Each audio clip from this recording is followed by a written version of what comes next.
Hello everybody and welcome to Stuck is Lava for another exciting tournament. I want to remind everybody that this tournament is proxy friendly, so you may see some cards that are not exactly cards. But other than this, we like to have fun, we like to make the stack go on fire, and that's our main purpose. On the today tournament we can see Bjorn with UV Control and Marek with Affinity. Two very strong and powerful decks, and also two very good players. We're gonna see.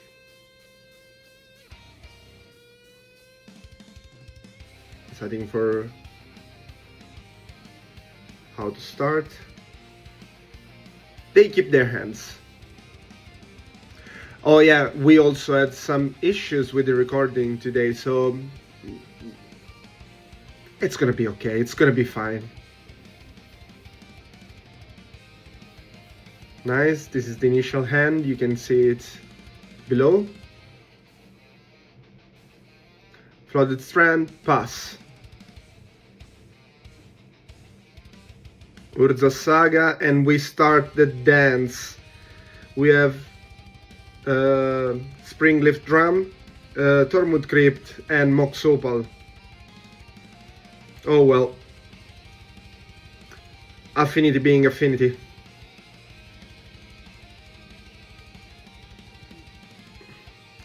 Surveilling for Bjorn.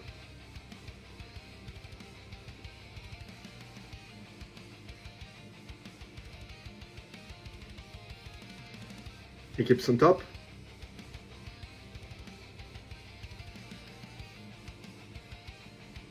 Another fetch land, pass the turn. Saga Chapter 2. From now on, Marek can make construct.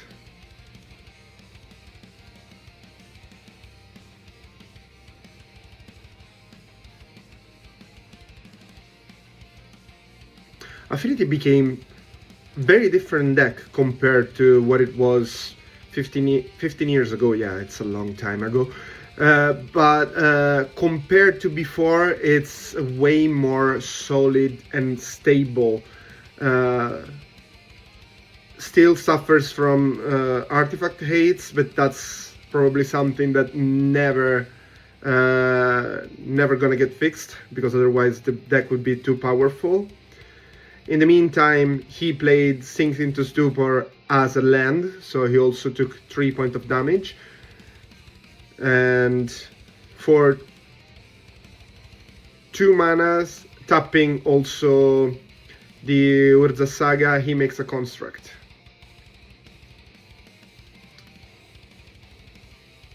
And we have the tokens.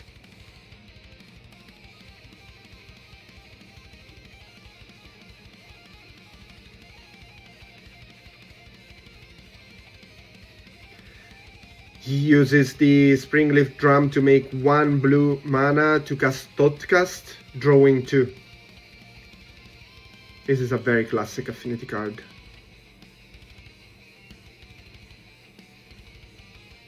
Fetching for 1.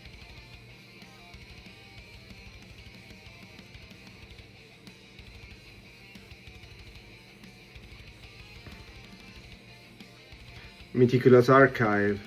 Surveil again. So this makes us think that probably Bjorn is looking for a solution for all of those cards on the battlefield. Could be.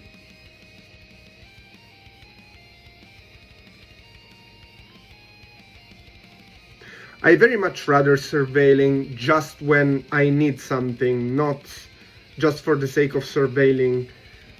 I think that in the very first turns, it depends on what kind of hand did you keep.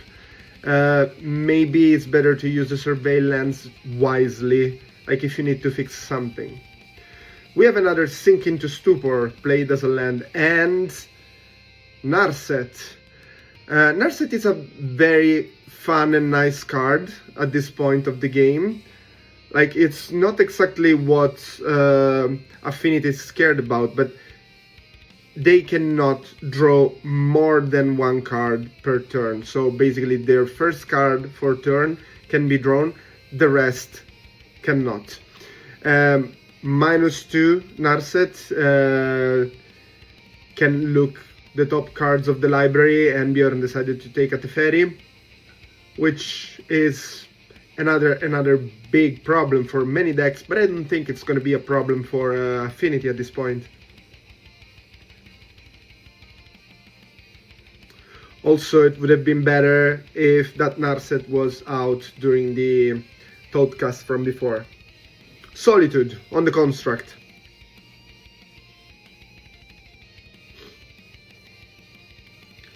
Bjorn really wants for that Narset to survive.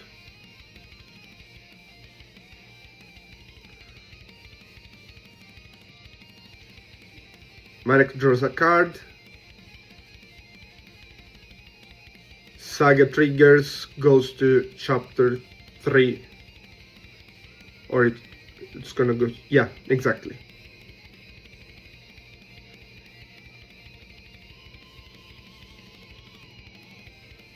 He is deciding what to do with the Saga trigger, because he can either have 1 mana floating, or he can make a construct, and he decides to make a construct in this case.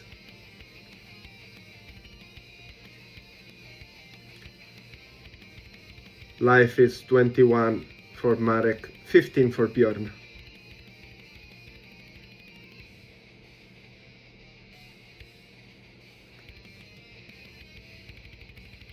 The construct was made, and now he is searching his deck for an artifact, cost 1 or 0.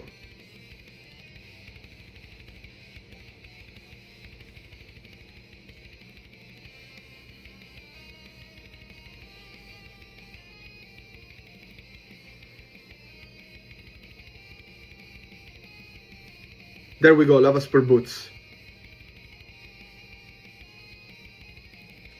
Given the Saga search, these boots became pretty popular in the Urza Sagas deck, because they can give ward, which is not bad, and haste to the construct. So basically, even though they got into play this turn, they can also attack.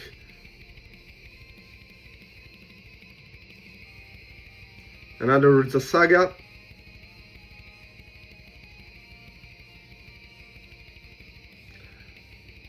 Allowing to equip the boots on the just made construct,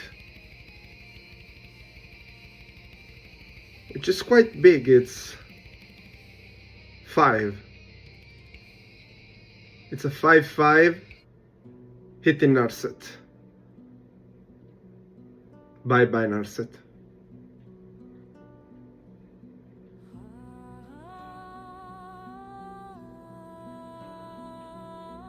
Another Mox Opal, sacrificing the previous one, legendary rule.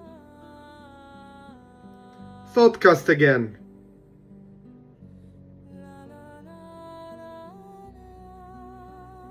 That's sick value for Affinity.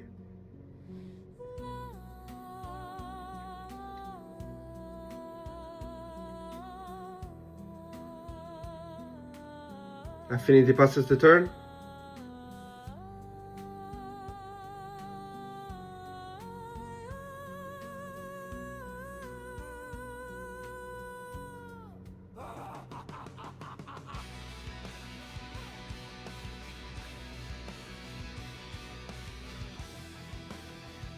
Bjorn is probably thinking how to get out of this mess.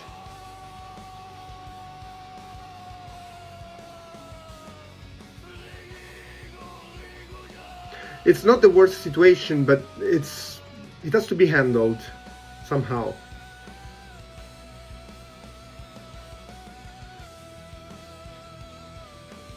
But I mean, we know he drew the perfect answer at this point of the game. Does he also have a land?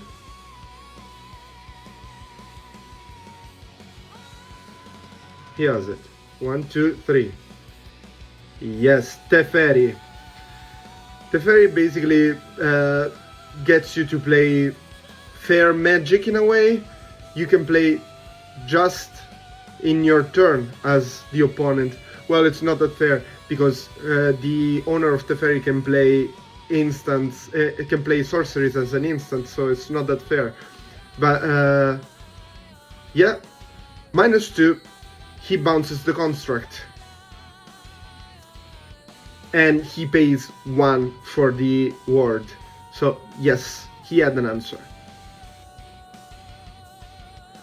No actual threats on the Marek side, so far at least, because he still has an Urza Saga on chapter 2.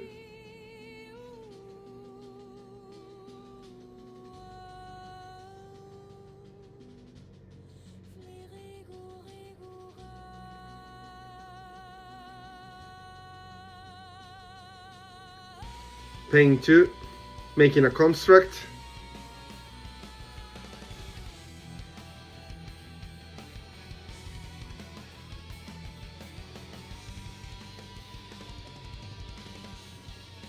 Equipping the boots to the construct. Mishra Bubble. It's an 8/8. Directly to face.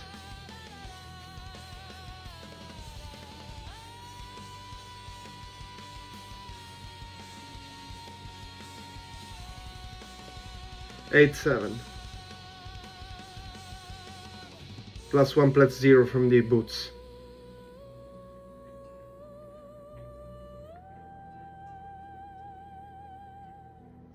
And for Bjorn, plussing the fairy.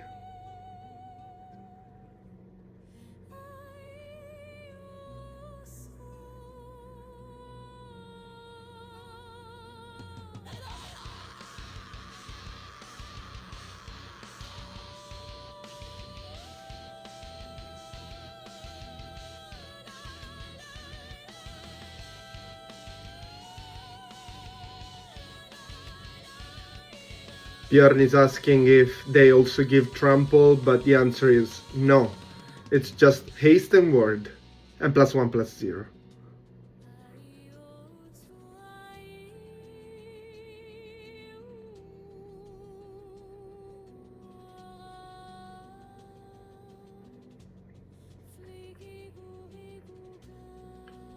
Maybe the first Solitude pitching another Solitude was not the best answer. Having another Solitude could have helped. Maybe not, but maybe yes.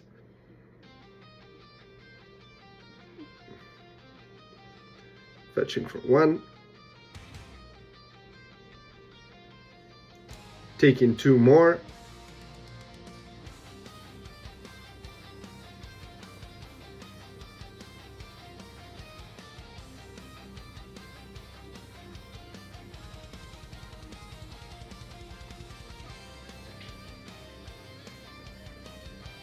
Teferone, Hero of Dominaria.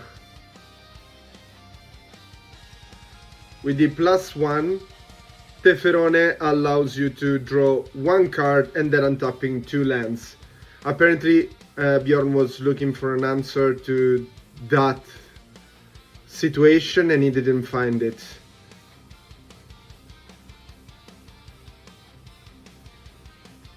Oh well, too bad. It happens. Game 2 now. UV control is gonna be on the play. Fetch land pass.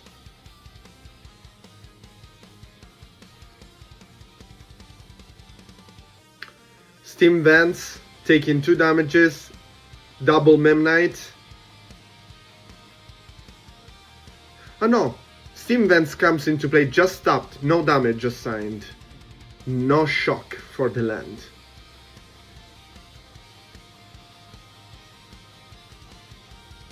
Very nice and easy start for Affinity. Surveilling for Bjorn.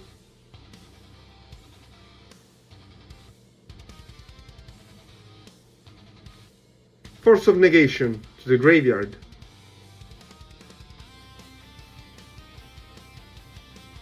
All of Storm Giants, a big manland that can become a problem in the late game, but for now it just enters untapped. It's basically a big island.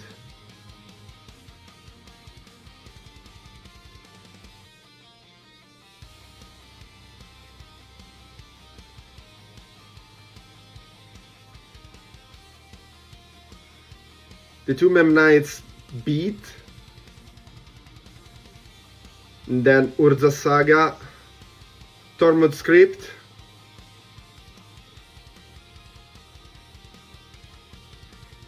Thoughtcast.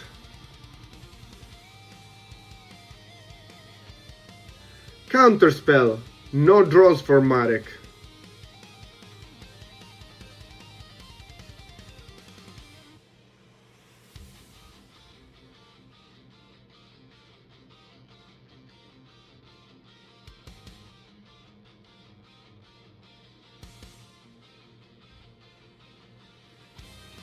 Flooded Strand. And it's Prismatic Ending on Urza Saga. We have a problem. Prismatic Ending doesn't target lands. And Urza Sagas count as a land. So not today.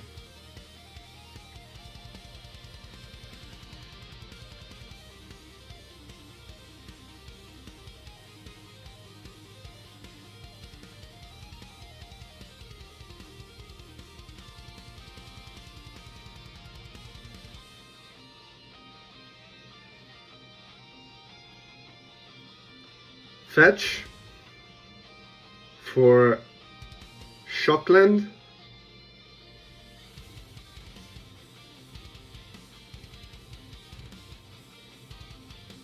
Amulet Fountain.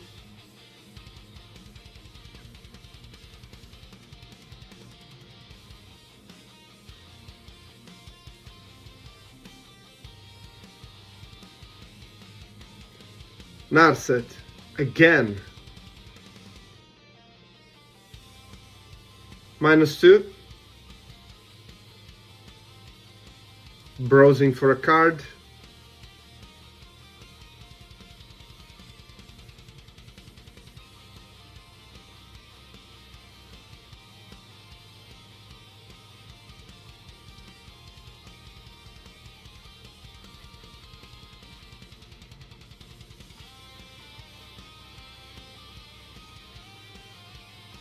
Those 4 cards should be on fire for having Bjorn thinking, oh yes, a board wipe is always good against Affinity. Supreme Verdict to Bjorn's hand. Saga goes chapter 2.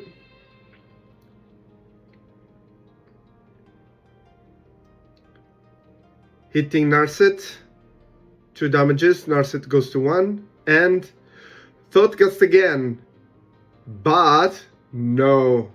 When Narset is in play, just the first card of the turn can be drawn. So, oh well, too bad.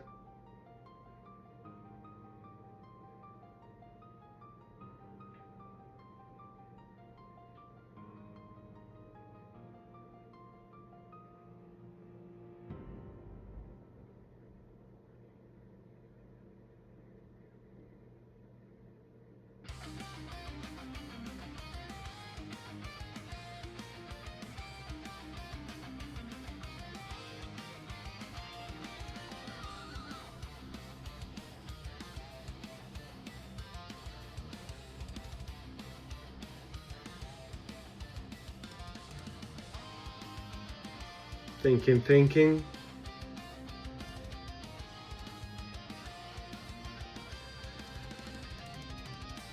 It's not an easy matchup for a control deck. Let's say you have to contain the very first turns in order to be able to win in the mid game. You don't have an explosive way of leading the game. Shockland tapped, passing the turn. On the upkeep, Orange Chant kicked, so no spells can be played, no attacks can be given.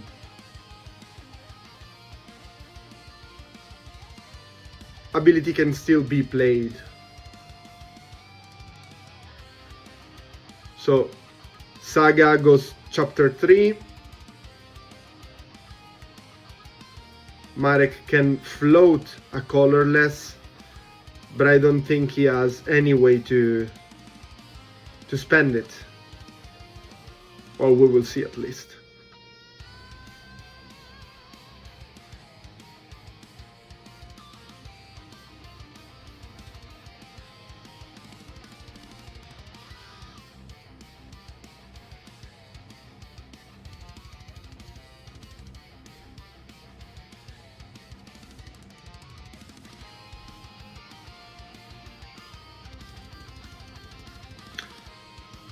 Springleaf Drum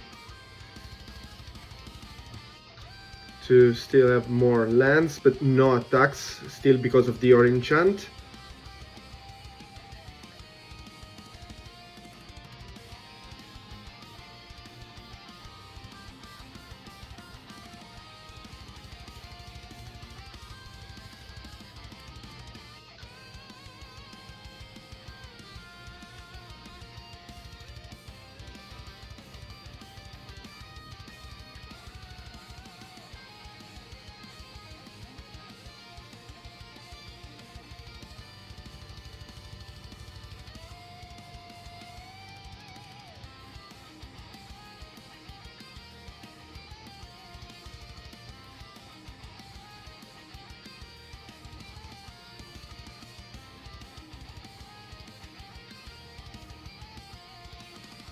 Three mana.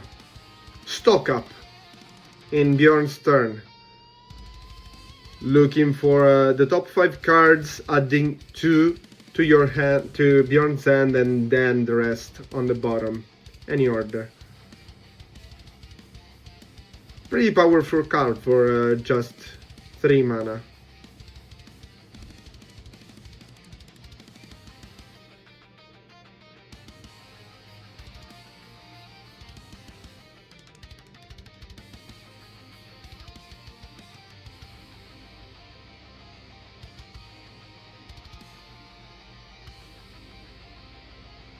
Did Bjorn find the answer he needs to let that Narset survive? Land.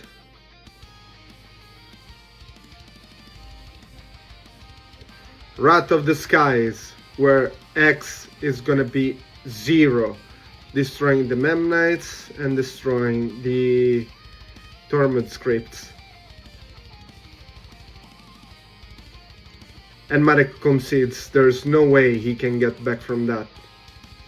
Especially because Thoughtcast cannot be casted. Or they can be casted, but they're not gonna draw any card. Game 3. And we can see a Kappa in Marek's hand. That card is devastating. Sink into Stupor, paying 3 life.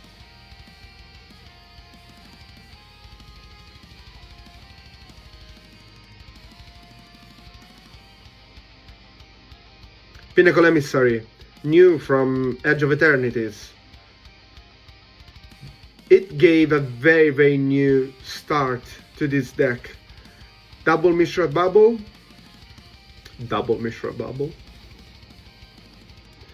And 2 top tiers. So we have 5 artifacts. Pinnacle Emissary goes to exile in the Warp Zone. Land, pass.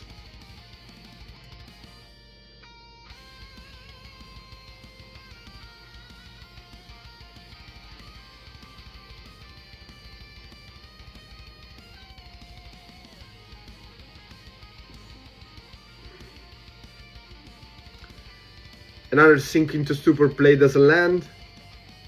And the Taro Kappa Cannoneer, huge, big, enormous, getting on the battlefield.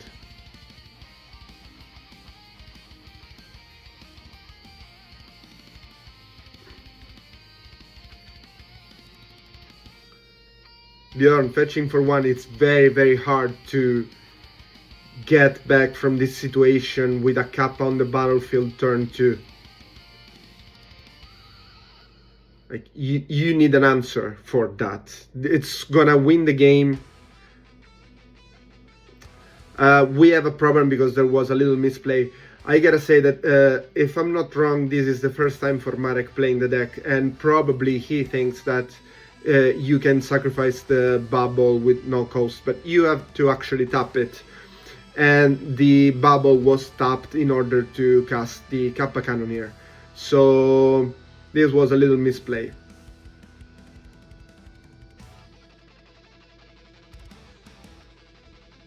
Land for Björn. Wrath of the Sky is from 0 to get rid of the rest of the problems, but not to get rid of the Kappa Cannoneer. Still same mistake, that's why I think he doesn't know, or he didn't read properly the card. Mystical Dispute on top of Björn's library.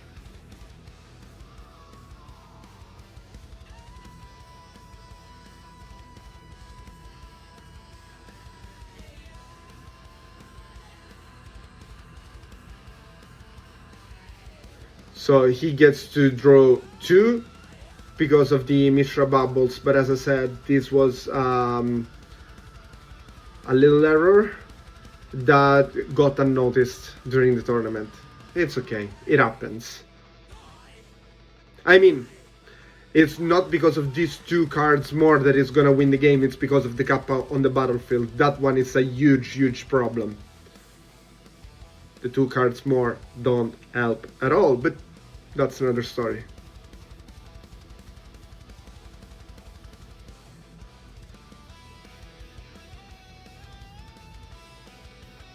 There we go, Steam Vents, Pinnacle Emissary, again from the space. And Kappa beats. And it beats hard.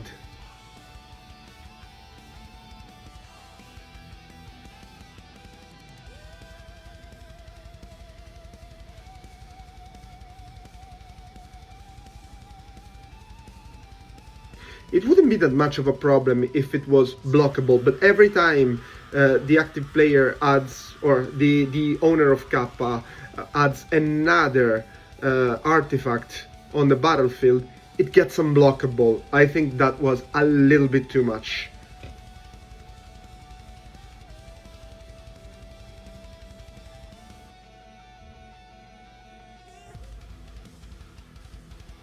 But yeah, basically the plan of Affinity is winning through Kappa or through Urza's Saga.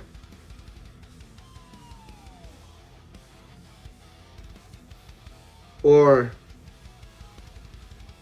Teferi.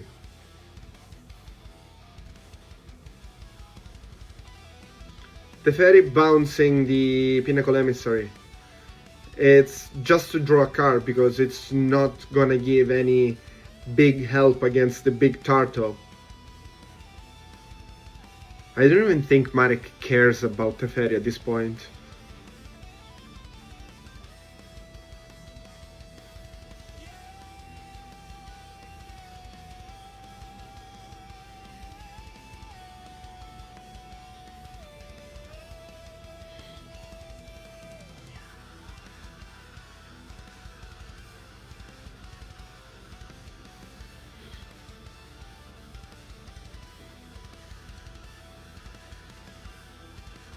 One blue. Pinnacle Emissary again. Kappa grows bigger.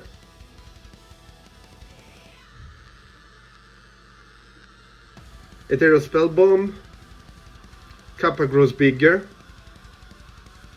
And also top there.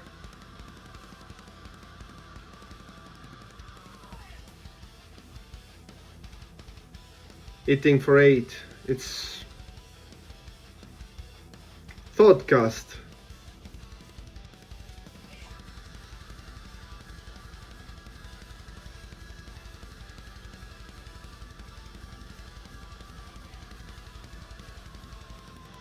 Pinnacle Emissary is warped away.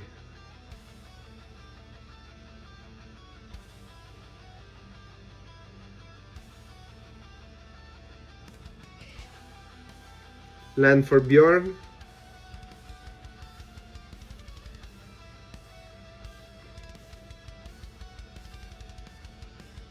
Teferi goes to 2.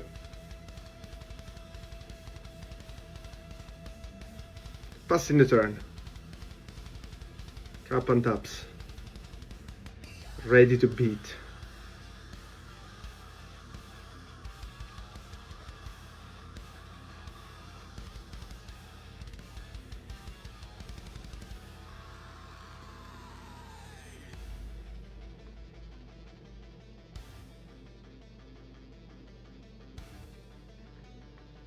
Thoughtcast again.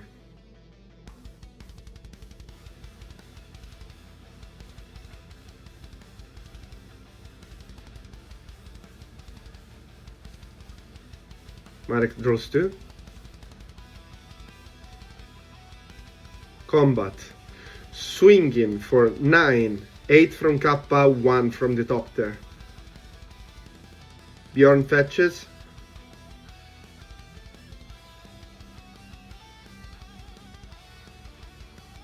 Does he have another basic land?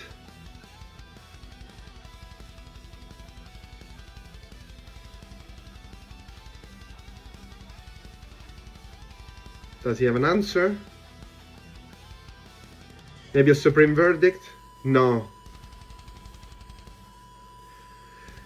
Subtlety, hard-casted, just to block the Kappa Cannoneer, because Marek didn't play any artifact in this turn, but having to fetch for Shockland got him to 1 life point, and there was 1 top turn left that was still beating and dealing the last point of damage. No luck, no luck. Oh, and the Supreme Verdict was on top of the library. Just 1 more turn to survive, but no.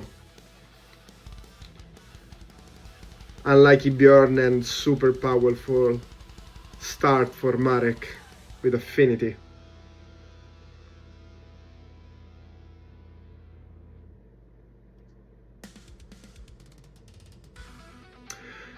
I think that High Noon is very slow for the Affinity match, because you have to pay 2 to cast it, but basically either if you're on the play or if you're on the draw, the first turn for Affinity can be devastating anyway. So casting 1 spell after the first turn, I think it's not much of a big deal for Affinity. It's the first turn that really counts.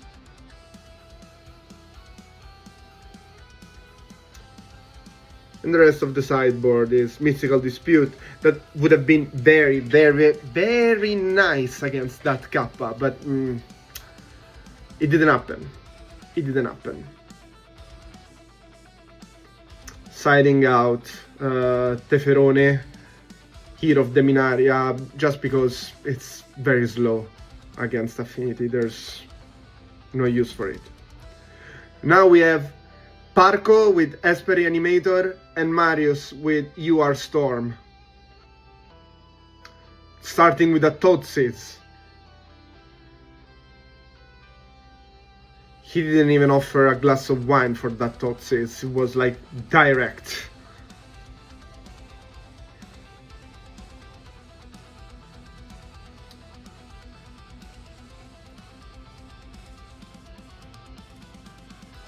Ruby Medallion is out of Marius' hand.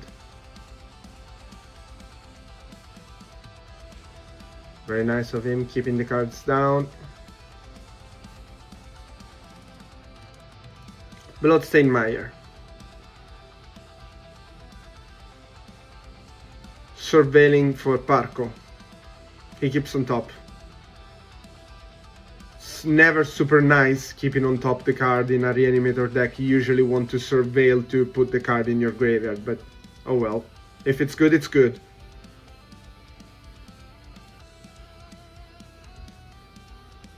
Marius surveils as well.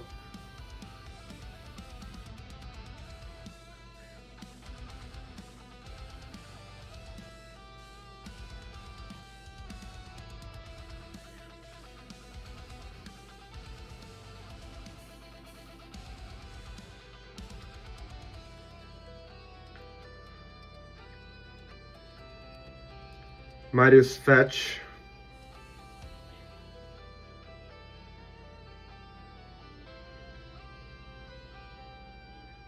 He goes for a basic mountain.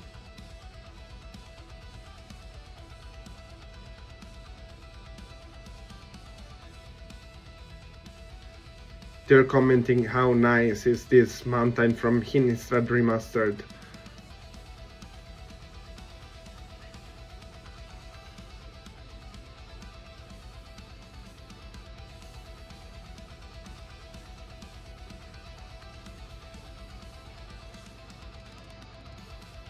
Artist talents. I'm not sure of how good this card could be in a Storm deck. Ooh, Quantum Riddler. Drawing one. Artist talents is a very nice card that I think is a little bit too slow, but probably I don't know enough about Storm to comment this, but we will see.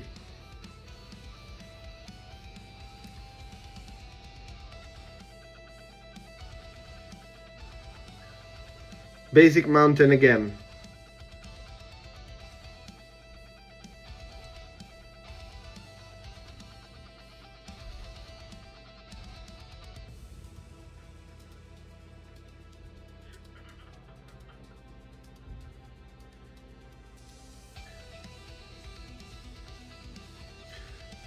Leveling up the artist talent to 2.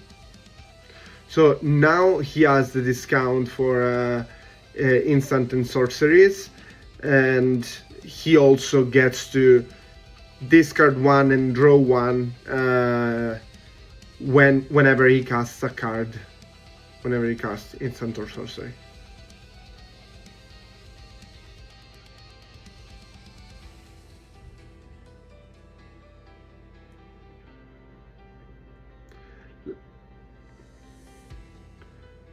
Let's say that against a faster deck, that could be a problem. But in this case, it's still okay, it's still good. Riddler is in the warp zone and Tainted Indulgence. Drawing 2 cards and then discarding. We have an Atraxa in the graveyard.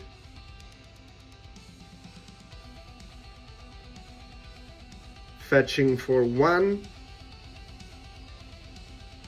Shockland.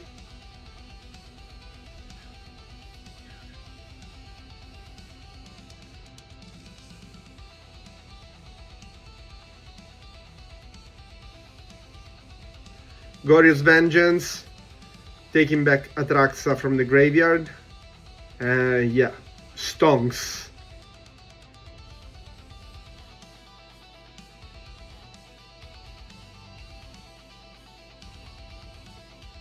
5 instants, 1 creature, 3 creatures actually. Well, out of 10 cards we have 6 instants, 3 creatures and 1 land. All in all, still good.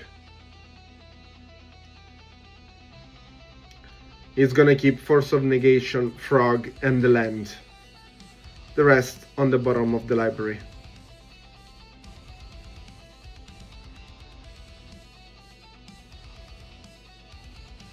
Atraxa beats for 7.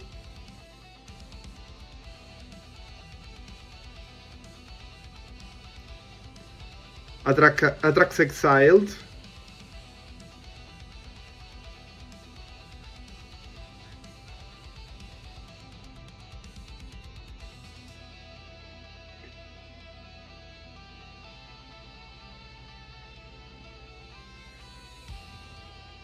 Five cards in hand for Parco.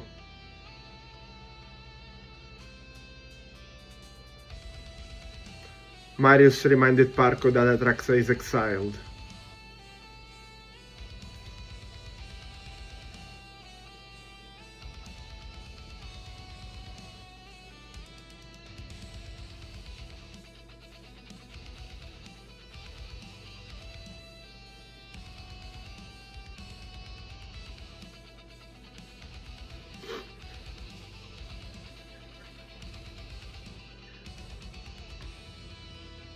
Reckless Impulse. Exiling 2, that can be played until next Mario's end step. He wants to discard 1 for Artist Talent since he casted Reckless Impulse. Discard 1, draw 1. And then exiling 2 cards, one of which is Ruby Medallion. Plays a land and plays a Ruby Medallion.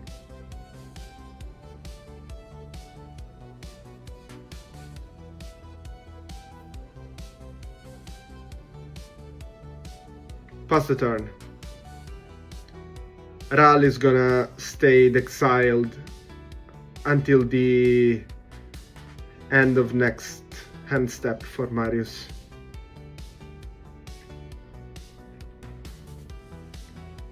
Parco plays the land.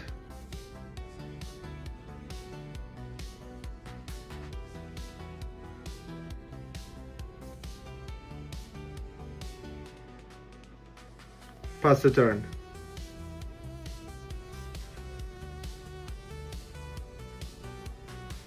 Marius fetches for a land.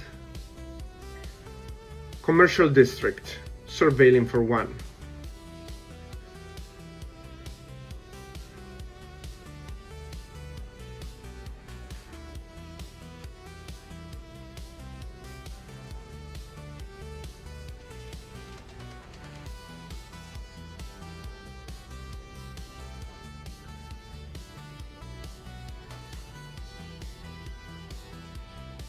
Deciding if keeping it on top. No, strike it reach to the graveyard.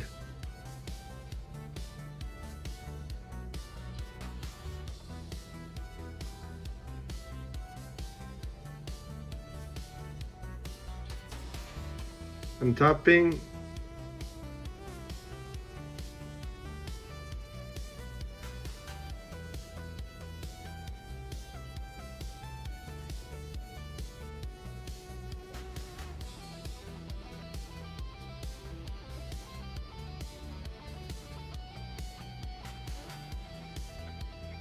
Marius is probably doing the math to decide what to do this turn.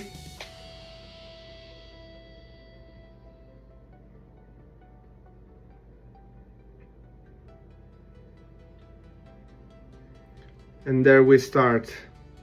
Flame of Honor, drawing 2. He has a trigger, so discard first and draw.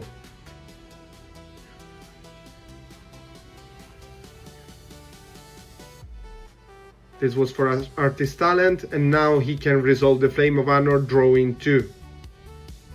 It's exceptionally good because Ral is a wizard, and in different situations can help better than this one.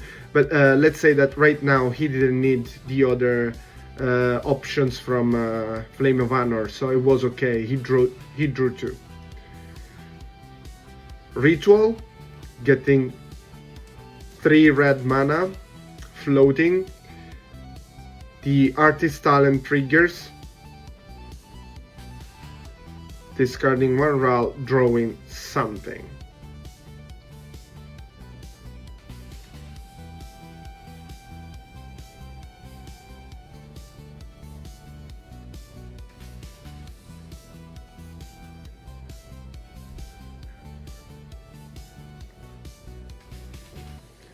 We have the courtesy of seeing how much mana he is producing with his spells.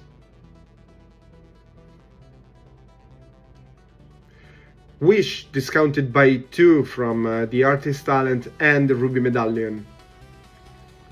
This allows to search for a card from outside the game, so the sideboard, that he can play, but it was Force of negated.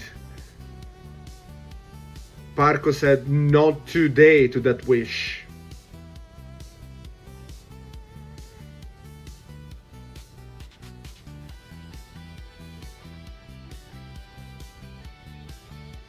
Force of negation, of course, counts in the storm count.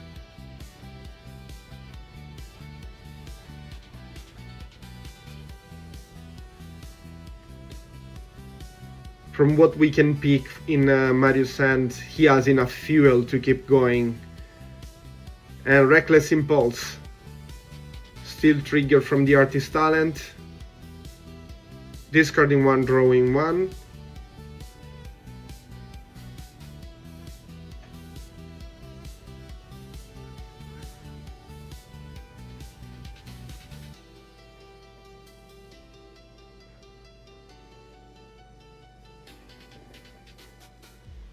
They're getting back to the storm count at this very moment.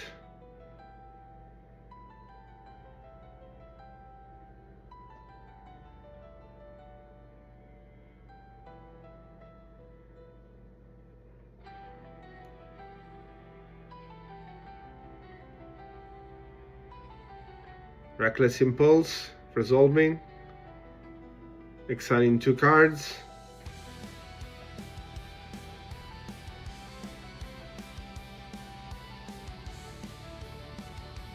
Pyretic Ritual, getting 3 more red floating. Steel Artist Talent.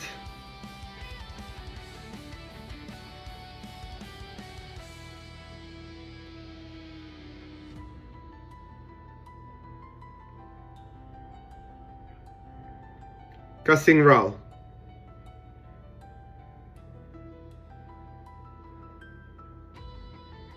Past in Flame exiled by Reckless Impulse, and he also has a Past in Flame in hand.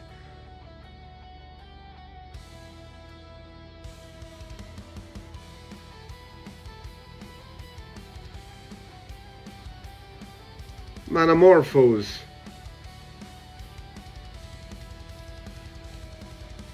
Ral triggers.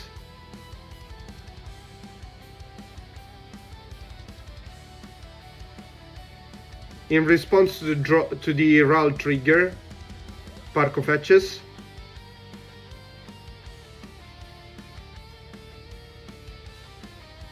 He plays Plains.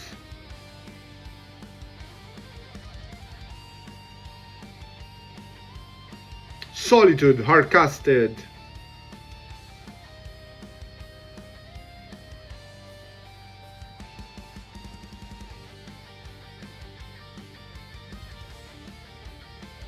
So odd, still the Ral triggers was in the stack, so odd he didn't get damage, even he was getting damage.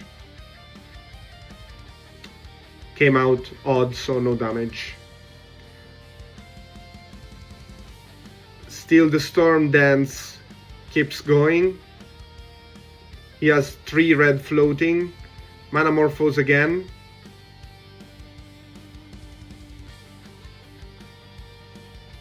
I think they missed 1 trigger.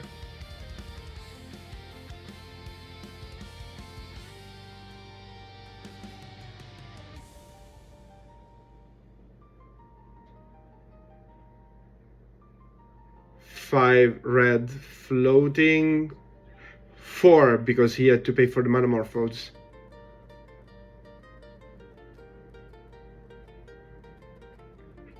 Past in Flames for 2. Discounted by Artist Talent and Ruby Medallion.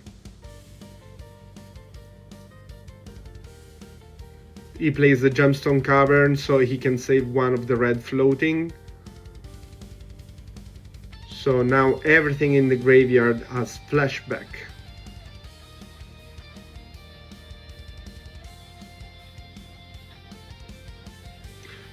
Storm count is actually 12, but yeah, they probably missed 1 or 2 storm counts.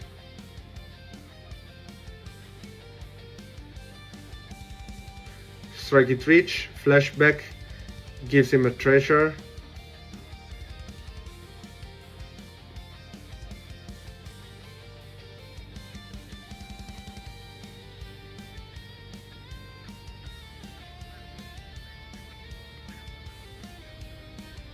Reckless Impulse. Well, at this point, I don't think there's gonna be any chance for Parco to survive. Like, even though he turned 2 lands, there is too much value in the graveyard right now. The storm count is very close to the life count of Parco, and what he really needs is a Grape Shot that I don't know if he plays main deck, or another Wish, which is very likely to be played main deck. At least 3 is the regular in an average storm deck. And he can go on and on forever, basically, from what I can see from the graveyard. Preordain, digging harder.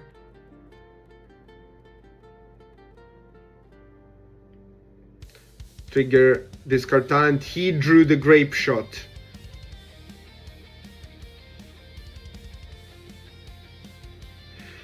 He's showing the opponent the Grape Shot, and they're not on the right storm count, but he's telling how many things he can cast from the graveyard, and Parco conceded because it was quite fair at that point. Game 1 is on Storm.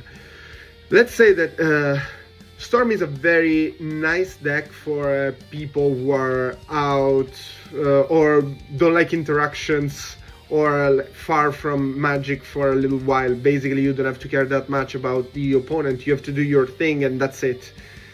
When I quit Magic a few years ago, I was considering to keep a Storm deck in order for when I was coming back. I just didn't. I just went for a Burn deck instead. Frog on the battlefield on Parco's side.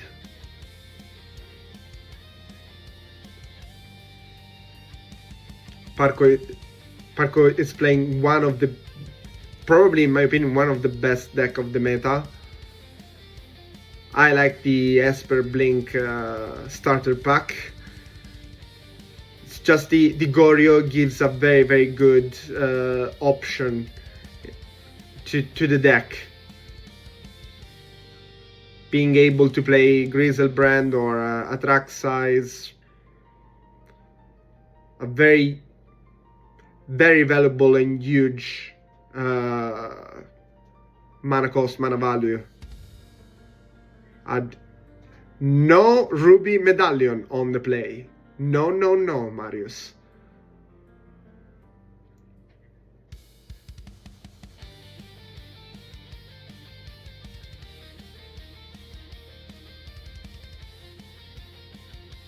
Atraxa, graveyard from the Surveil. Best way to put Atraxa in the graveyard. Ruby Medallion. Mending. Gaining 2 life, drawing 2. And then discarding. Griselbrand and Goryo's Vengeance to the graveyard.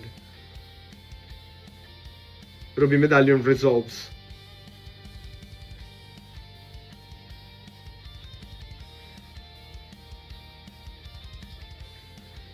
Marius plays Ren's resolves.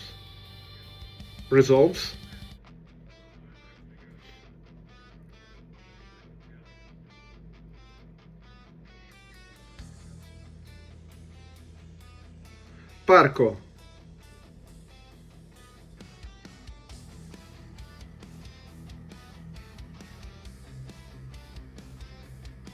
Prismatic ending on the Ruby Medallion. Gone. Playing a land. Fetching.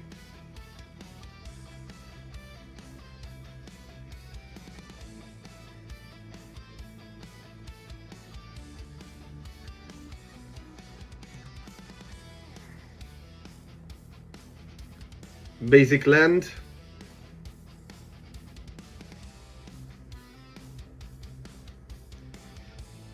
Aha. Quantum Riddler.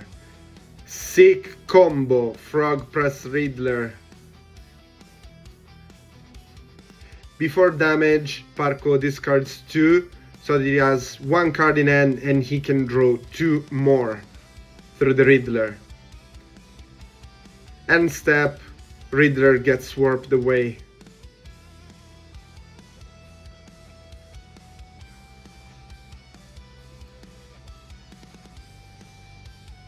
Marius plays fetch land plus a ruby medallion. Storm count is 1. That's where Marius tries to go for it.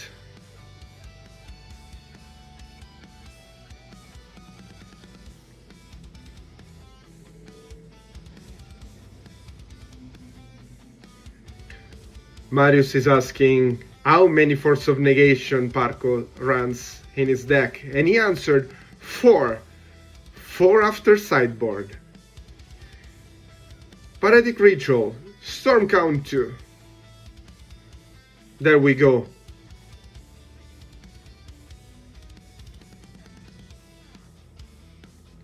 Rand's Resolve, exiling 2. We have a land, but he already played land for turn. So another Reckless Impulse, more lands, and unlucky. He has 1 red floating and 1 land to use. Reckless Impulse. Into the float mo and still more draws. Grape Shot and Manamorphose. But there we go. He has to stop. No rituals for Marius. Glorious Vengeance. The target is Atraxa, but Marius is suggesting Parco. He's suggesting Parco to reanimate Griselbrand because he has a best outcome. He can activate Griselbrand, drawing up to 14 cards, and then swinging both with Griselbrand and the Frog, discarding all the 14 cards to the Frog, which is little. And that's it. Thank you, Marius, for helping Parco to killing you. There we go. Third game.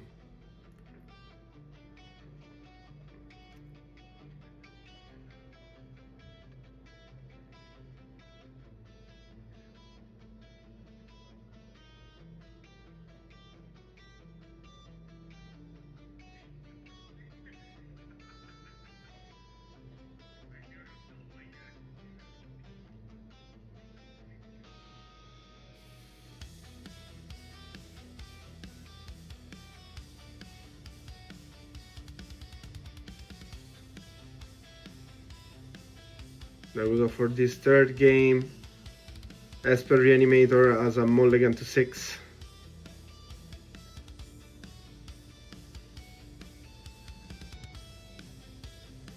Land tapped pass, fetch, and Thoughtseize.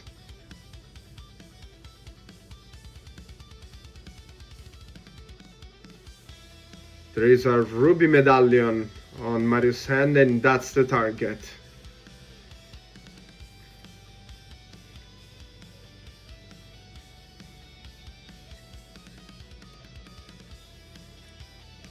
Land for turn and pass.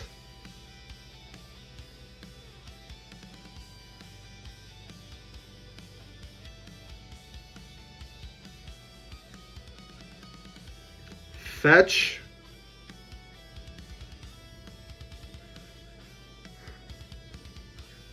Marius is winning the race, not doing anything.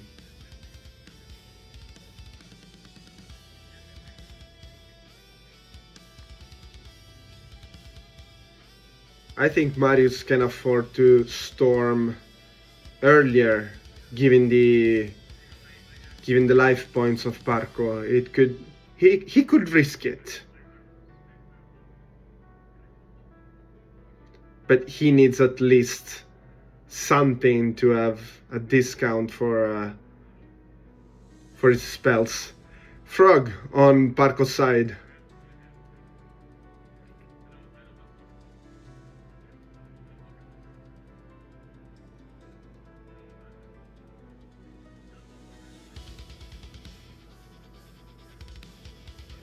Surveilling for Marius.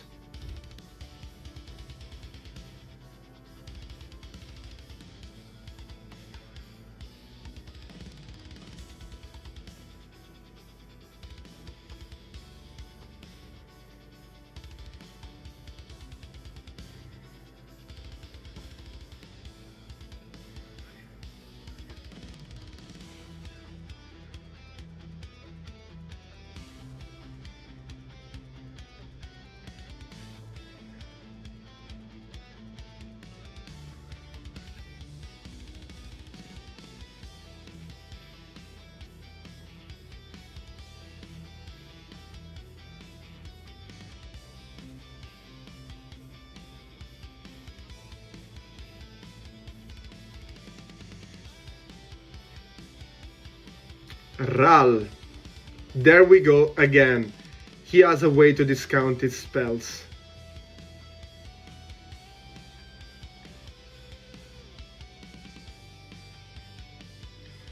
Frog jumps and attacks. Well, I don't think he would have ever in the world blocked with Ral.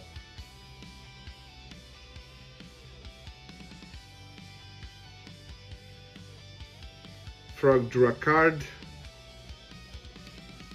Another thoughts is, oh wow, Veil of Summer.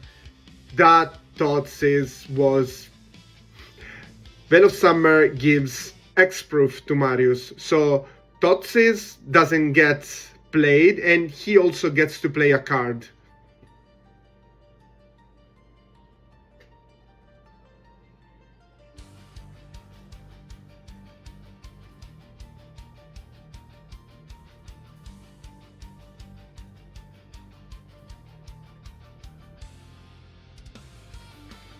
Land for turn.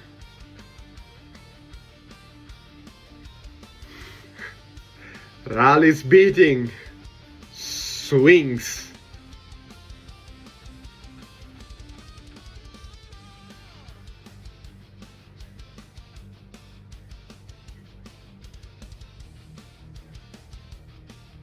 Marius says that he forgot to draw for Veil of Summer.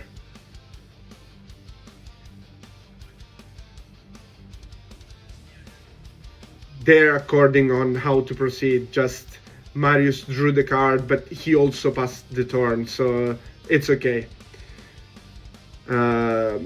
Frog attacks and draws 1. Play land. Second frog. Second frog. Always in pair. Marius cracks the fetch.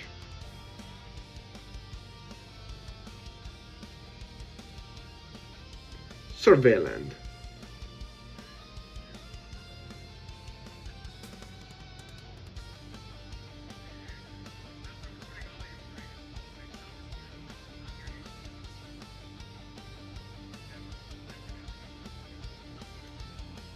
And now it's the turn. The surveil stays on top.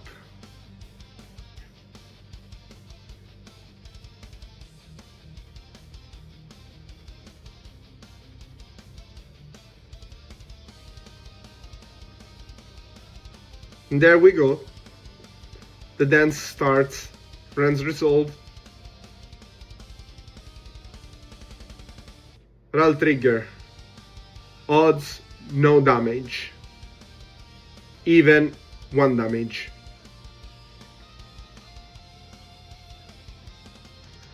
Top 2 exiled.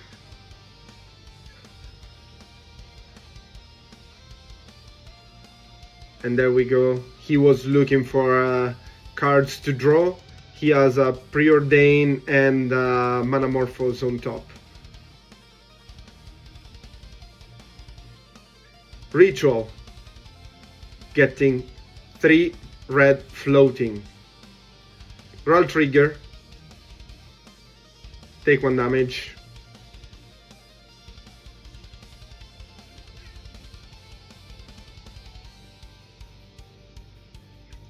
Force on negation on the ritual. That was the best target for the force of negation. The storm count keeps going on. Manamorphose. 2 red floating, 1 trigger for Ral.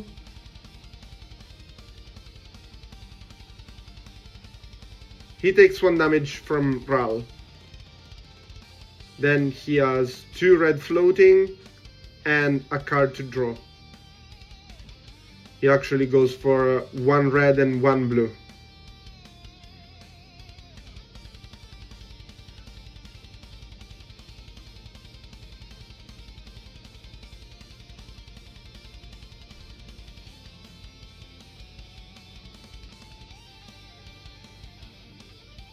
He didn't draw from the Manamorphose, but It's okay. Roll triggers. Odds.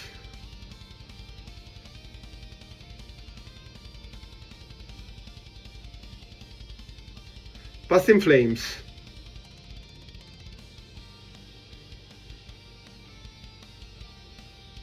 Everything in the graveyard has flashback. Ral trigger from the Past in Flames.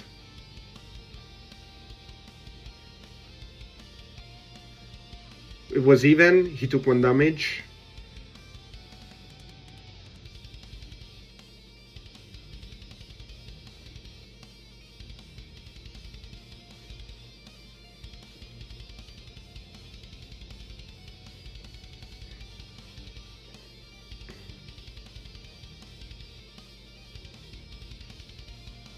The ritual resolves. So he keeps going.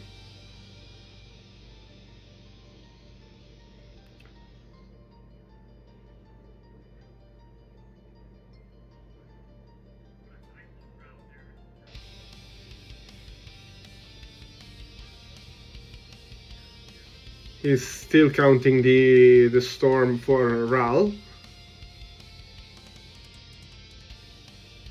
Deciding if he wants to flip it or not. Paretic Ritual again.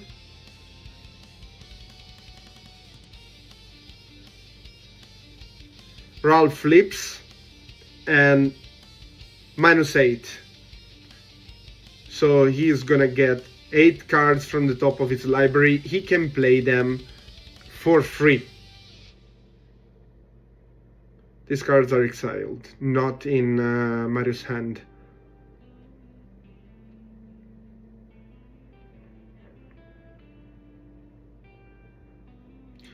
Metamorphose. He makes 2 greens. No, 1 blue and 1 green.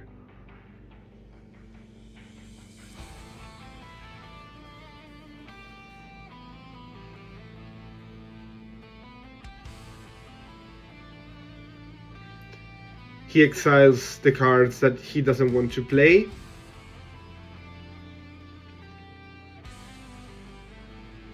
Ren's Resolve.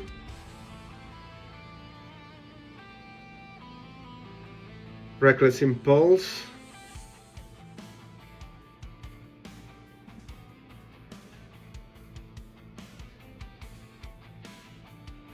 Desperate Ritual, still for free. Paretic Ritual for free.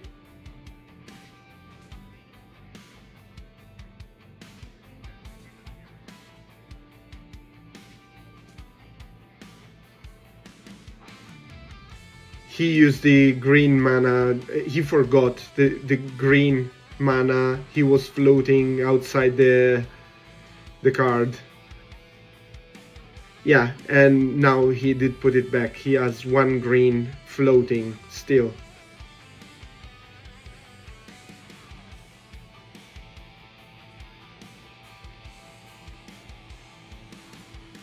He casts a Ruby Medallion.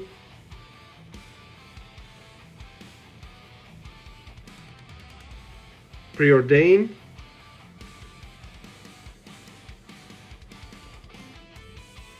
Scrying 2, bottoming both of them.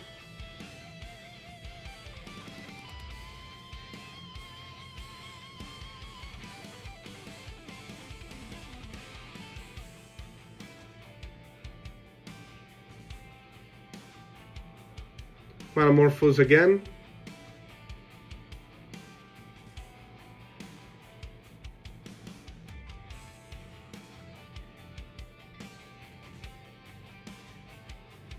Oh yeah, of course he's keeping the green mana in case of Veil of Summer. Ren's Resolve.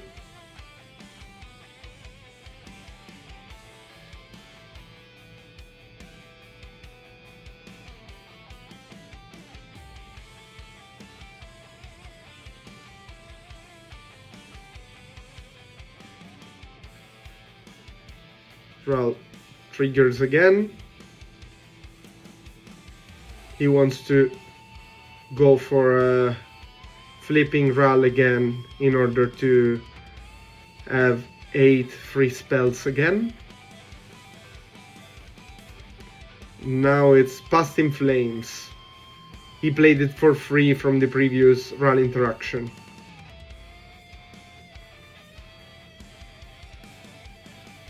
Triggering Ral, even. He takes 1 damage.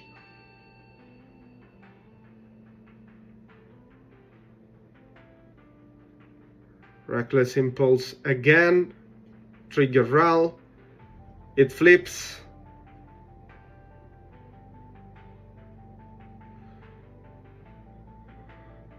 So Ral's has 20 counter on it.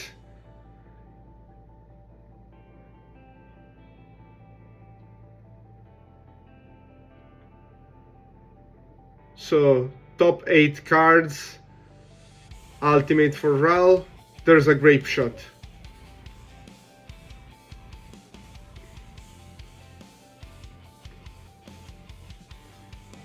Pew pew pew.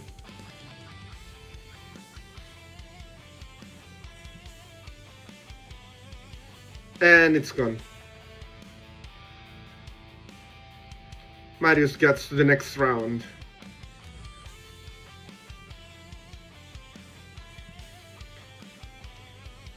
Nowadays we have ways to play against Storm effectively, but let's say that wow, takes when they start storming is like I can go and take a coffee and or do whatever else.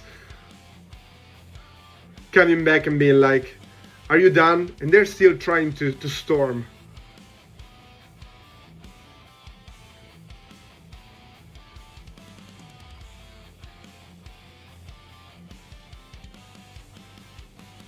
Okay, so for Esper Reanimator we have 3 consigned to memory sided in after the sideboard, and for Storm the most relevant card was the Veil of Summer. He had 2 into. I want to remind everybody that consigned to memory can actually counter the Storm ability from the Grape Shot, so it's a very, very, very good card to have. It's actually the solution to Storm.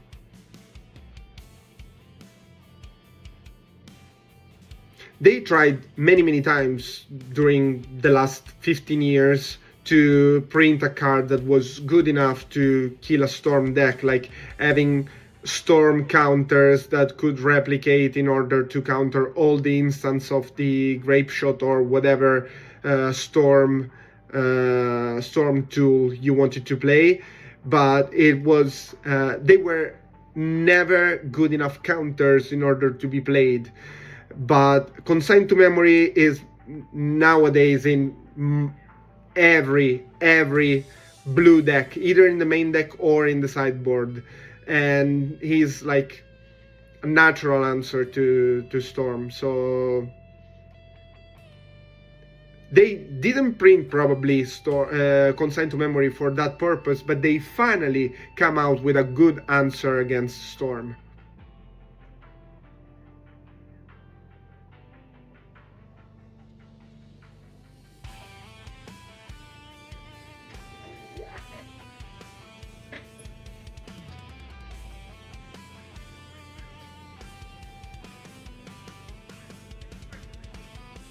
They're talking about the fact that Prismatic Ending is still a good card against Ruby Storm because it can take away the Ruby Medallion.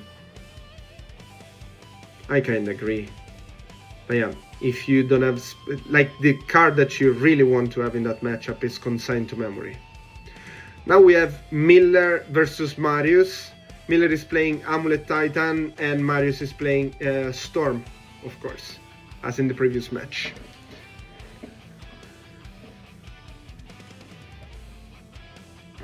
Titan is a very exciting deck, Everybody claims that it's a S tier deck. I agree, but I never experienced a game against Amulet. I'm one of the lucky. Basically, in that tournament, I played against Miller, and I got beaten like very hard. He destroyed me. Gemstone Cavern. Marius has it as a pre-game action. So basically, he gets on the play. He exiled a card from his hand in order to be able to put into play the Gemstone Cavern. It's also a good start for Miller, who played Amulet of Vigor as a first card, which for Amulet Titan is the card you want to see on your opening end.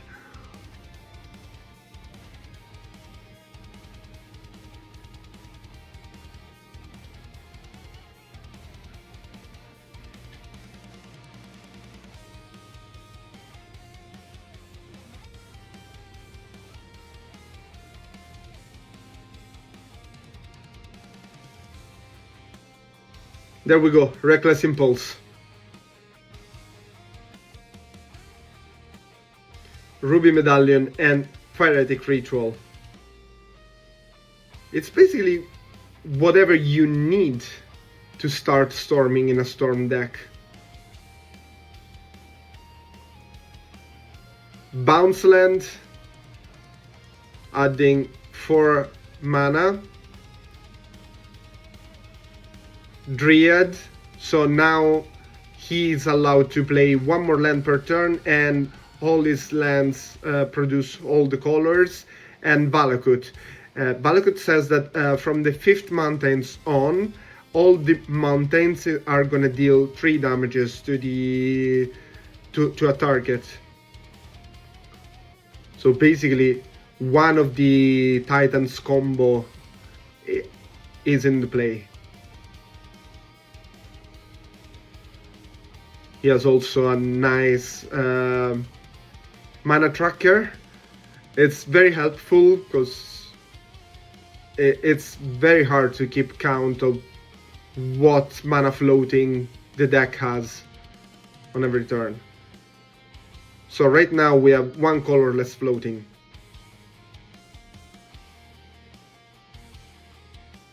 Taken out of the Urza's Saga.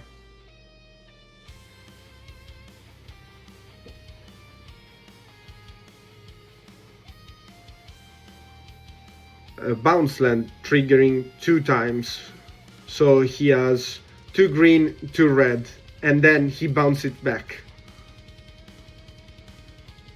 Malevolent Ramble, revealing 4 cards, adding 1 permanent, and getting Eldrazi Spawn.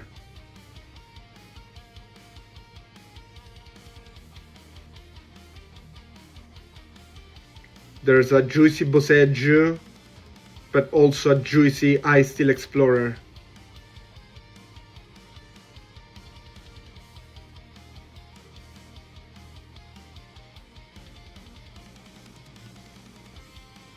Miller has his own spawn.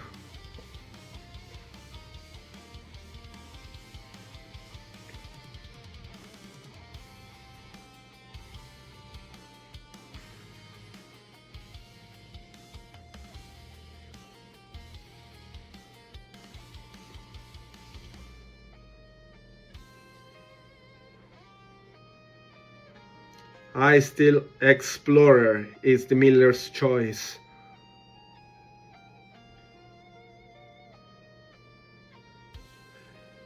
And he can play it because he has 3 floating and 1 Eldrazi Spawn. So exactly 4 source of mana.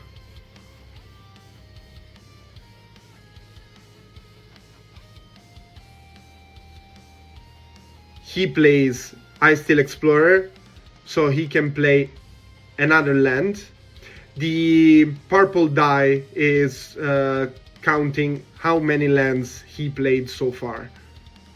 And there we go, Boseiju from the graveyard using the Ice Steel Explorer ability. And now again bounce land.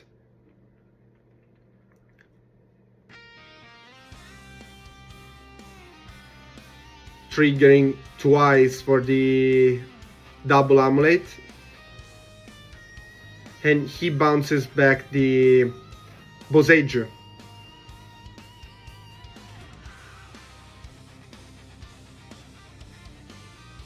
And then destroying the Ruby Medallion. Boseiju is back in the graveyard. Marius is allowed to search for a basic land type card. So also the surveillance are okay to be taken out of the Boseiju.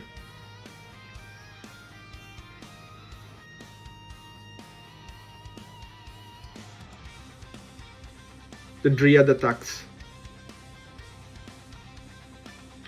Marius resolves the Surveil trigger, Reckless Impulses in the graveyard.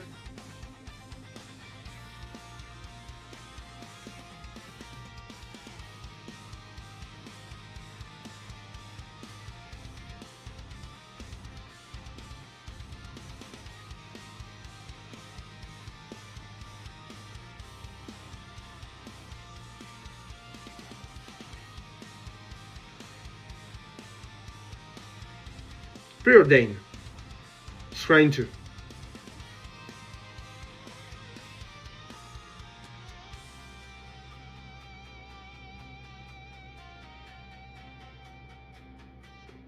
Top, draw 1.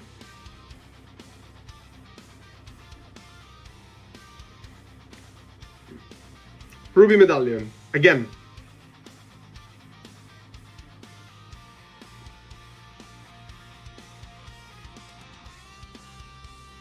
Boseiju from the graveyard through Icesteel Explorer. 1 land, 2 lands played, Vesuva, copying the bounce land. Bouncing the Boseiju in hand.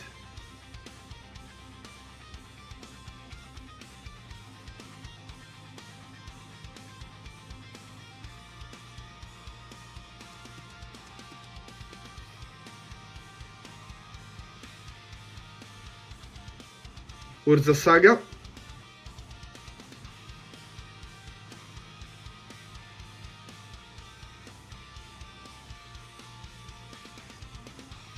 Trigger from Icesteel. We have 3 lands played in the turn. Boseiju on the Ruby Medallion.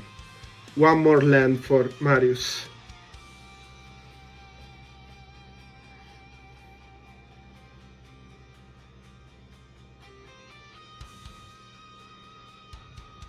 The cards are not very visible on the Miller side, but we have a Dryad, an Icesteel Explorer, Eldrazi Spawn, and 2 Amulet of Vigor.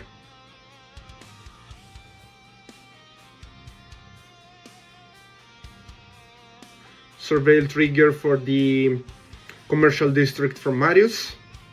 Fetch land to the graveyard.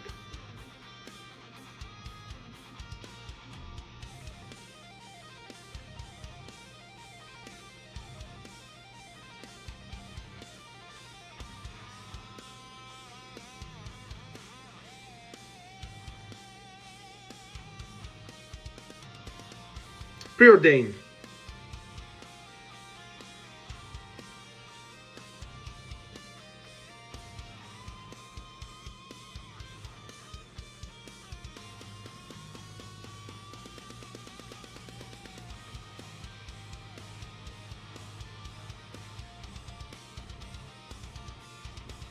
Ral.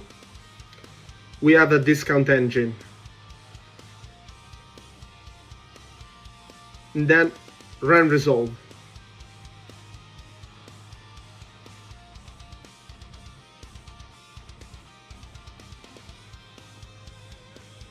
Odds.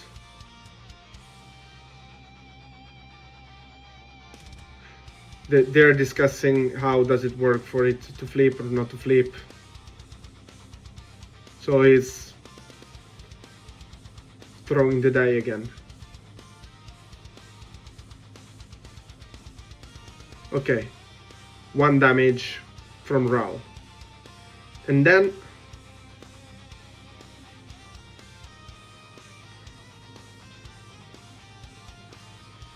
no, apparently that was not a damage from Ral. But yeah, with the Rand's Resolve, he flips Paretic Ritual and Past in Flames. Plays a land from turn.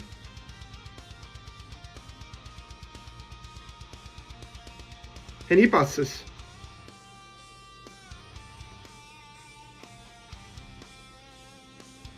Another Amulet of Vigor.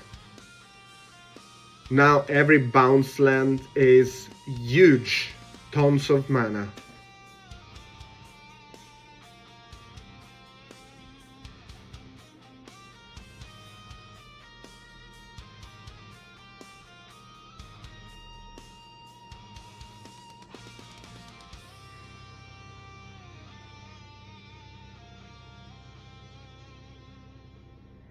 Vestige. So he has one floating for the enter the battlefield ability, and he taps it 3 times through Amulet of Vigor, creating 3 colorless floating. Then he has a mirror pool, entering the battlefield tapped, creating 3 more colorless, or 2 more colorless floating. So he is able to keep it untapped.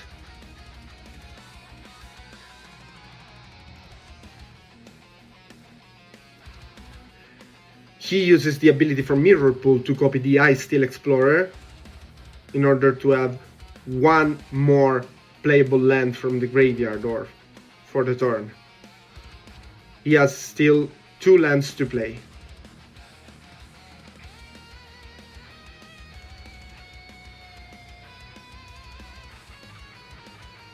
Mirror Pool again. It's 3 damages from the Balakut.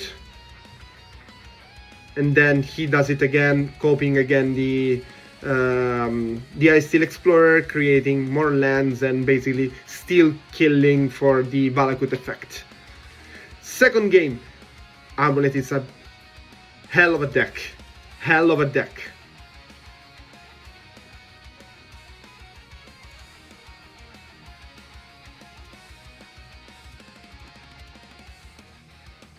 Luckily they're laughing about it, but Marius is also surprised of how big is the recursion for the Boseiju, because he is basically not able to play his Ruby Medallion, which is the engine of his deck.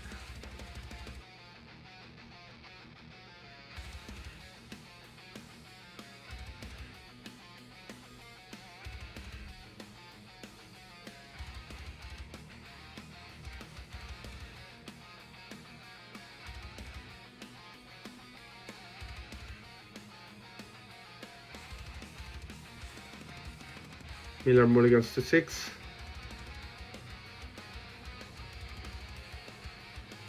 And there we go. Fetch land for Marius, shocking for 2 damage, and then preordain.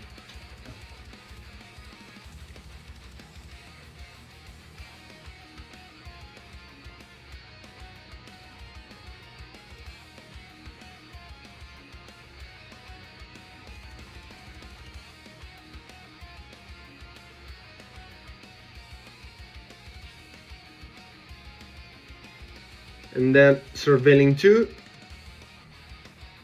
Not surveilling, but scrying. Scrying 2.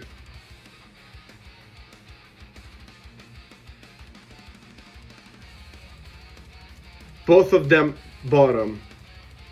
Drawing 1. Passing the turns, Urza's Saga for Miller.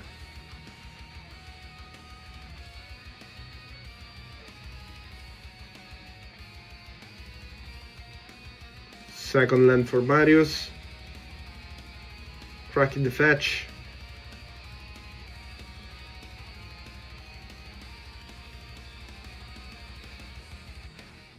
Mountain.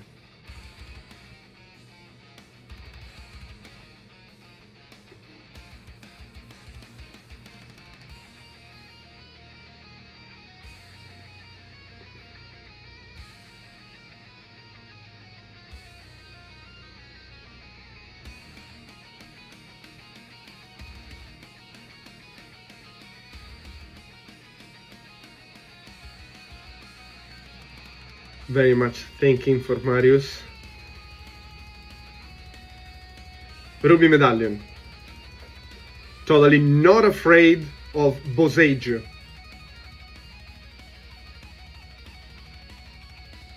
Sometimes you just have to risk it.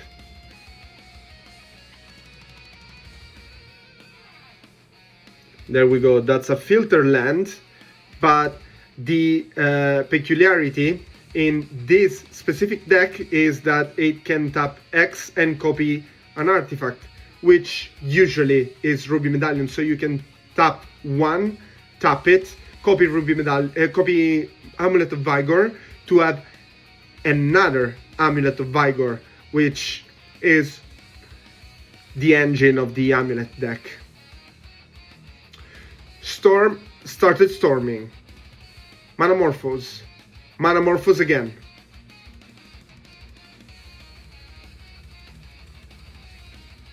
Two red floating, one blue.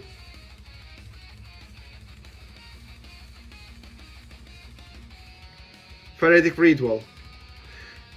If he makes it, like, this is a very, very good start for Storm, because storming turn 3 is, it happens more than you can think, but it's still not super easy. We have a Wish on the stack.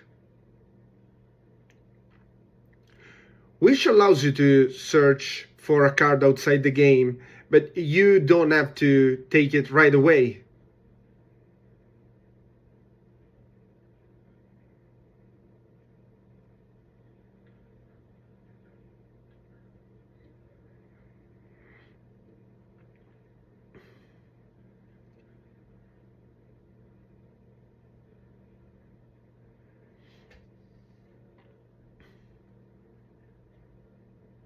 Manamorphose.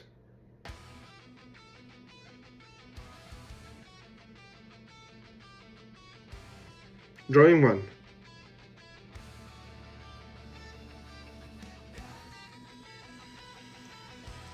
He plays Wish out of the Past in Flames, so with flashback.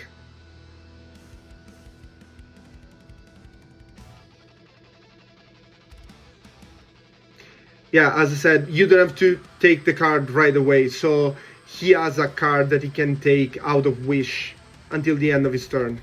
Reckless Impulse.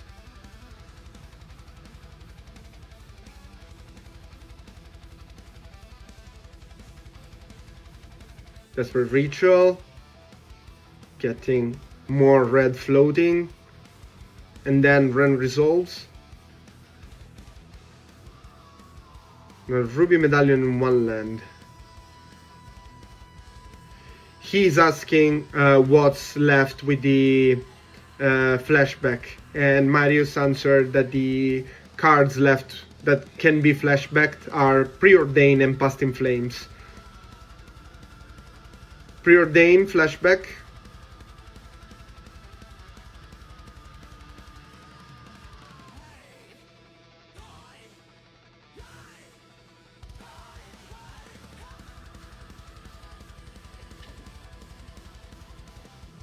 Artist's Talent, which at this point is a good way to replenish your hand. Desperate Ritual. Trigger the Artist's Talent, discarding Into the Flood Maw in order to draw one card. 4 red floating.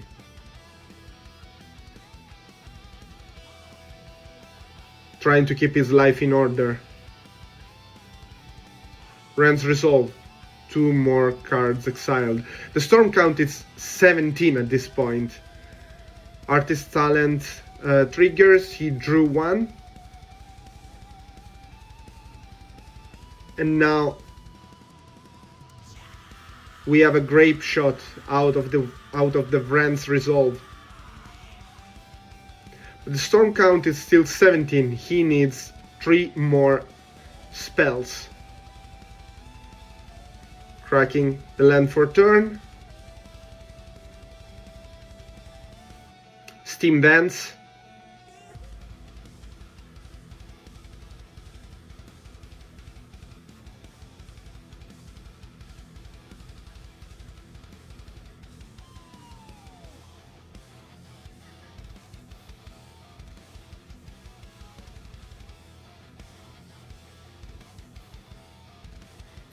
Flame of Anor. Drawing 2.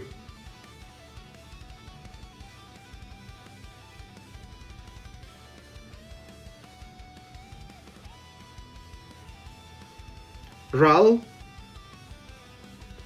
And Desperate Ritual. We have the 20 storms. 20 spells plus the 21st, which is gonna be the Grape Shot. Very, very well played for Marius. Very nice.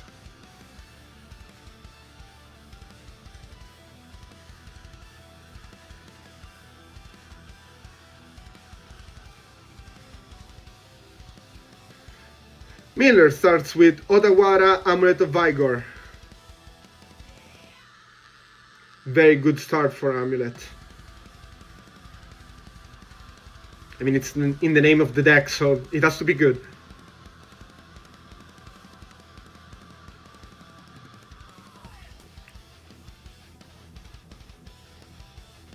Boseiju, Malevolent Rambo.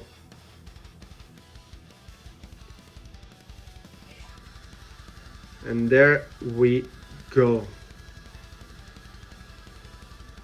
There is a Vexing Bubble, Echoing Depths, Vestige, and I think the last one is a Valakut.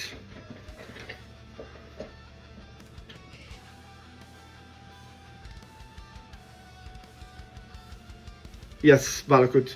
Echoing Depths for Miller.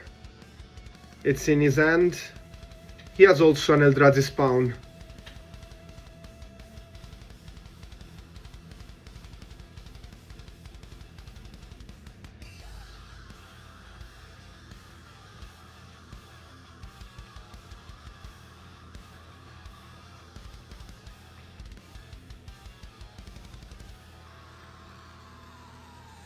Miller passed the turn and Marius is looking for his Surveillant.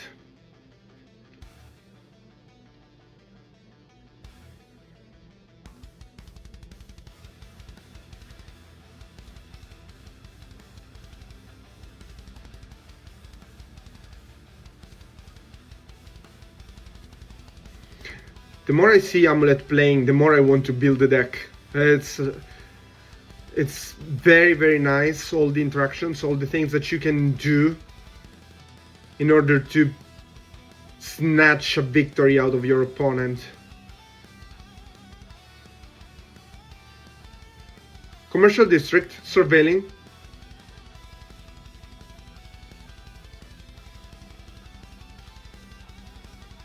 Keep it on top. Turn 3 for Amulet.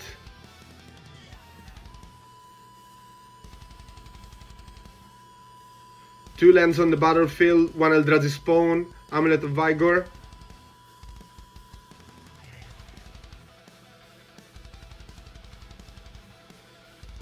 I can foresee shenanigans.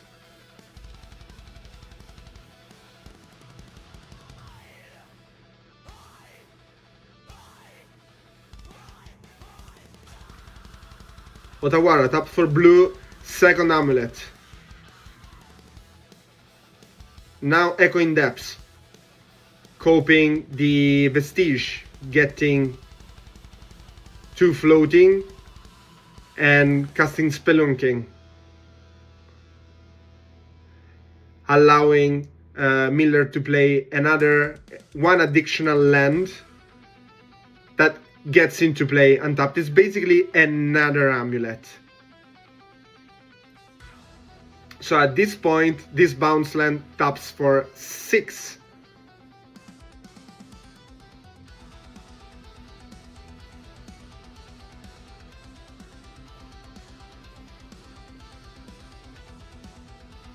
No.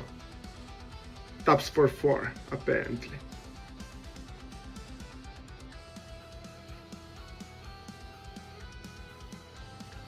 Arboreal Grazer.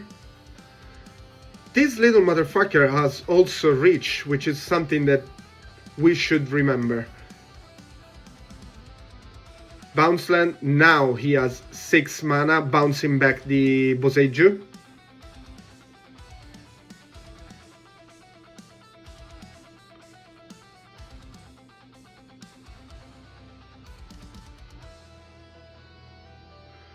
And Primeval Titan. This is the other part of the Amulet Titan deck name. As you can see, he has some nice proxies in his deck. And now it's time to do the math. Now it's time to decide.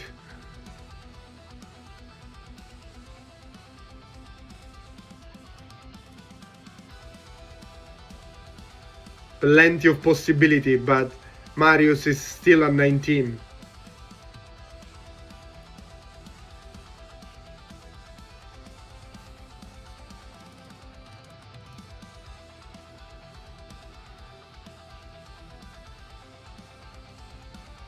More mathematical decisions.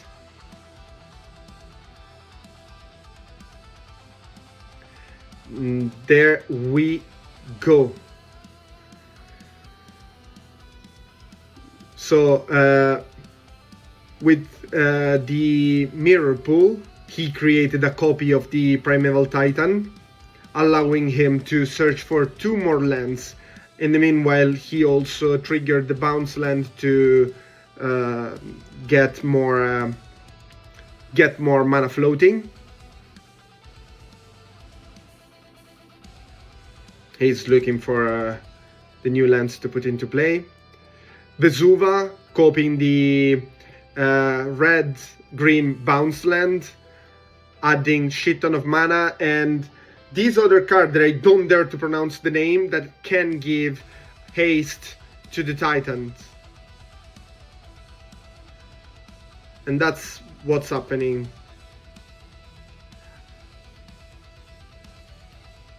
Tapping the land to give haste to one of the Titans, bouncing it back in hand.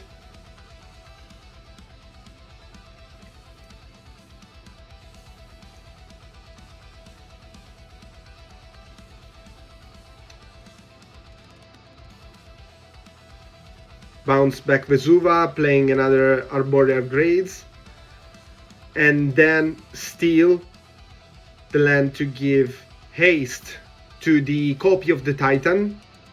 So right now we have 2 hasty Titan ready to beat, and they do, triggering for 4 more lands.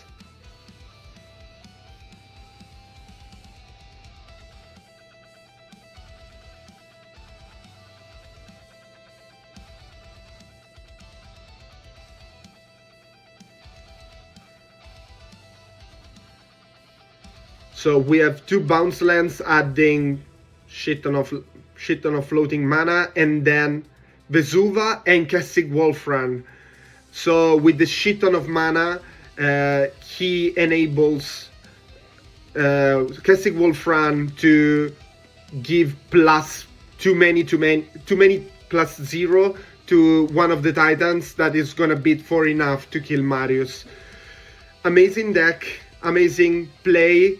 It was very nice to see this deck to shine this way. And for the sideboard, we have 3 Into the Floodmaw and 1 Brotherhood's Hand on the Storm side. And to put these 4 cards in, he took out 2 Strike It Reach and 1 Passing Flame, 1 Preordain. While on the Amulet side, he just wanted out 1 Malevolent Rumble, 1 Icetil Explorer, thinking that maybe it's too slow. And he did put in a Bojuga Bog and a Forest, and a basic Forest. Very exciting plays today for this tournament. It was amazing to see these guys playing, and it was nice to see them with you. And thank you for watching us. Thank you for being with us. Don't forget to subscribe and put a like on this video if you liked it, because this is gonna allow us to maybe one day getting more cards, more instruments to take better videos, better stuff, and to have our stack even more on lava. And thank you for being with us. To the next one. Bye.